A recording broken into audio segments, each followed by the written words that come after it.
పుట్టపర్తిలో mega PTM కార్యక్రమం జరగడం సంతోషంగా ఉందని మంత్రి నారా లోకేష్ అన్నారు. పుట్టపర్తిలోని కొత్త చెరువు జడ్పీ పాఠశాలలో నిర్వహించిన మెగా పీటీఎంలో మంత్రి పాల్గొన్నారు. ఈ సందర్భంగా మంత్రి లోకేష్ మాట్లాడుతూ చెప్పారు. అందుకే మీరు చూస్తే ఎప్పుడు లేని విధంగా ఈరోజు అద్భుతమైన యూనిఫామ్లు మీకు అందజేశాం, పుస్తకాలు ఇచ్చాం.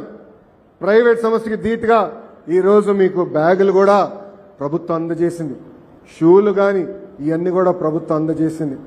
ఇక్కడున్న తల్లిదండ్రులు ఒక్కసారి ఆలోచించమని కోరుతున్నాం. గతంలో యూనిఫామ్లు ఇచ్చారు, నాణ్యత ఉండేది కాదు. ఈరోజు మేము ఇచ్చిన యూనిఫామ్ అన్ని స్టడీ చేసి కొంచెం బయట ఎండగా ఉన్నా కూడా పిల్లలకి ఇబ్బంది ఉండకూడదు, ఎక్కువ చవంట పట్టకూడదని అద్భుతమైన ఫ్యాబ్రిక్ కూడా తెస్తాం జరిగింది. ఇంతేకాకుండా ప్రభుత్వ పాఠశాల అద్భుతమైన ఉపాధ్యాయులు ఉన్నారు. ప్రైవేట్ పాఠశాల కన్నా మెరుగైన క్వాలిఫికేషన్ ఉన్న ఉపాధ్యాయులు ప్రభుత్వ పాఠశాలలో ఈరోజు ఉండటం జరిగింది. మనందరం చూస్తున్నాం,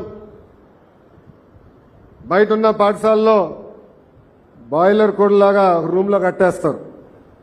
కానీ ప్రభుత్వ పాఠశాలలో ఈరోజు మీరు చూస్తే ఆటలు పాటలు యోగా కూడా నేర్పించాలనే నిర్ణయం మన ప్రభుత్వం తీసుకుంది. ఎప్పుడు లేని విధంగా 10th ఇంటర్లో కూడా ప్రభుత్వ పాఠశాలలో అద్భుతమైన రిజల్ట్స్ వస్తున్నాయి. మొన్నే షైనింగ్ స్టార్స్ అనే కార్యక్రమం ద్వారా నిరుపేద కుటుంబాలకు చెందిన పిల్లలకి మన ప్రభుత్వం ఆర్థిక సహాయమే కాదు వాళ్ళని గుర్తిస్తాం కూడా జరిగింది. నేను విద్యాశాఖ మంత్రి అయిన తర్వాత ఒకే ఒక నిర్ణయం తీసుకున్నా. ప్రభుత్వ పాఠశాలలో రాజకీయాలు ఉండవు, కేవలం పాఠాలే చెప్పాలి, లెర్నింగ్ అవుట్కమ్స్ పైన ఎక్కువ శ్రద్ధ పెట్టాలని చెప్పాను. అందుకే మీరు చూస్తే మేము ఇచ్చిన పుస్తకాల్లో కానివ్వండి, బెల్ట్లో కానివ్వండి, బ్యాగ్ పైన కానివ్వండి గౌరవ ముఖ్యమంత్రి గారి ఫోటో లేదు. రాజకీయ పార్టీల రంగులు లేవు. రాజకీయాల గేట్ బయటనే, పాఠశాల లోపల అడుగు పెట్టేదానికి లేదని మేము నిర్ణయం తీసుకుంటాం జరిగింది. భారతదేశంలో ఎప్పుడు జరిగిన విధంగా ఒకే రోజు రాష్ట్ర వ్యాప్తంగా ఒక పండుగ వాతావరణంలో ఈరోజు పేరెంట్ టీచర్ మీటింగ్ జరుగుతుంది. ఆంధ్ర రాష్ట్రంలో మీరు చూస్తే సుమారుగా 2.3 కోట్ల మంది ఈరోజు ఈ కార్యక్రమంలో పాల్గొంటున్నారు. ఈ కార్యక్రమంలో ఉపాధ్యాయులు, తల్లిదండ్రులు, అదేవిధంగా అధికారులు అందరూ కలిసికట్టుగా మన పిల్లల భవిష్యత్తు కోసం అనుసంధానం అవ్వాలి. ఈ కార్యక్రమం ద్వారా మీరు ఉపాధ్యాయులకు చెప్పాల్సిన ఉంటే తెలియజేయమని నేను కోరుతున్నా. అంతేకాదు ఉపాధ్యాయులు అందరూ మీతో కూర్చున్నారు. ఈరోజు మన పిల్లలు ఏం చదువుతున్నారు, మార్కులు ఎలా వచ్చినాయి, అవన్నీ కూడా మీకు వివరిస్తాం జరిగింది. అందుకే ఇక్కడున్న తల్లిదండ్రులు అందరూ కూడా కోరుతున్నాం, మనకు కూడా బాధ్యత ఉంది. గురువు పాఠాలు చెప్తారు, హోంవర్క్ ఇస్తారు. ఇంటికి వచ్చిన తర్వాత ఆ హోంవర్క్ సక్రమంగా చేస్తున్నారా లేదా అని చూసుకోవాల్సిన బాధ్యత మనందరిపైన ఉంది. అంతేగాని ఇంటికి వచ్చారు కనుక ఫోన్లు మటుకిస్తే ఫోన్లకు బానిసలు అవుతారు తప్ప మన పిల్లలు చదువులో పైకి రాలేరు. అందుకే బాధ్యత కూడా తల్లిదండ్రుల పైన ఉందని ఈ సభాముఖంగా మీకు చెప్తున్నాం. ఇంతేకాకుండా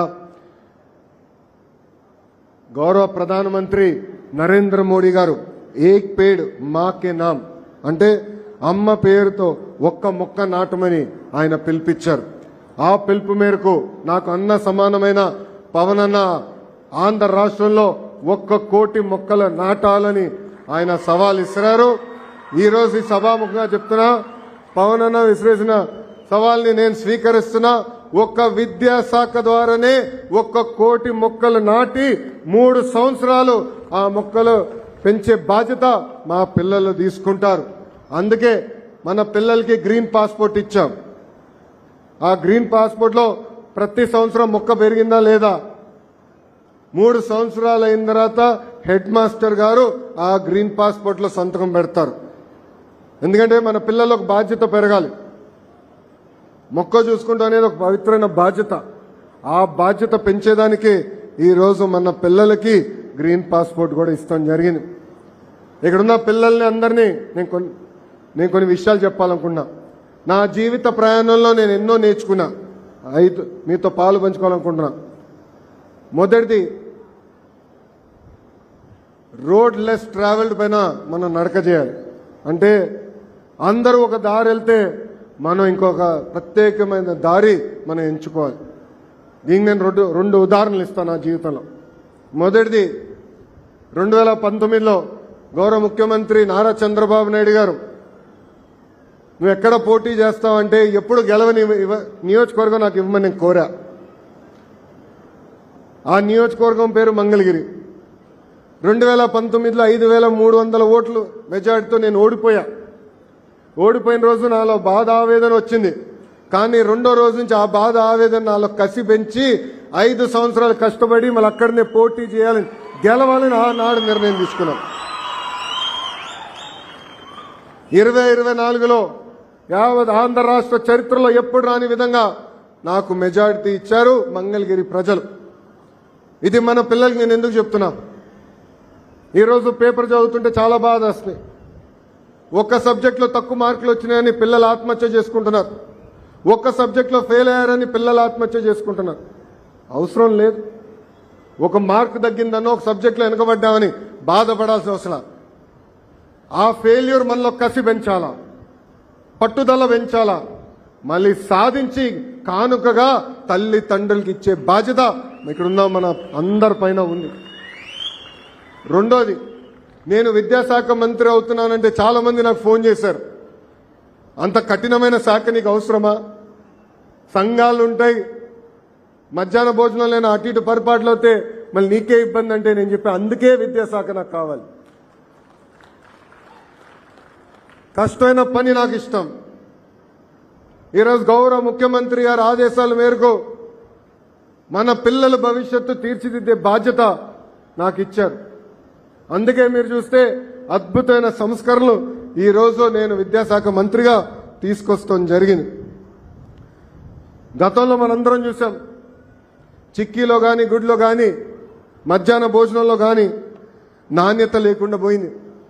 నేను ఈరోజు గర్వంగా చెప్తున్నా, నాకు తెలిసినంత వరకు భారతదేశంలోనే ఏ ముఖ్యమంత్రి పిల్లలకి ఇస్తున్న మధ్యాహ్న భోజనం తినలేదు. డిసెంబర్లో జరిగిన మెగా పేరెంట్ టీచర్ మీటింగ్లో గౌరవ ముఖ్యమంత్రి గారు మన పిల్లలు తింటున్న భోజనమే తినారు. ఆనాడు మన పిల్లలు ఎక్కడ కూర్చుంటారో నేలపైన కూర్చుని పిల్లలతో కలిసి మెలిసిగా భోంచేస్తాం జరిగింది.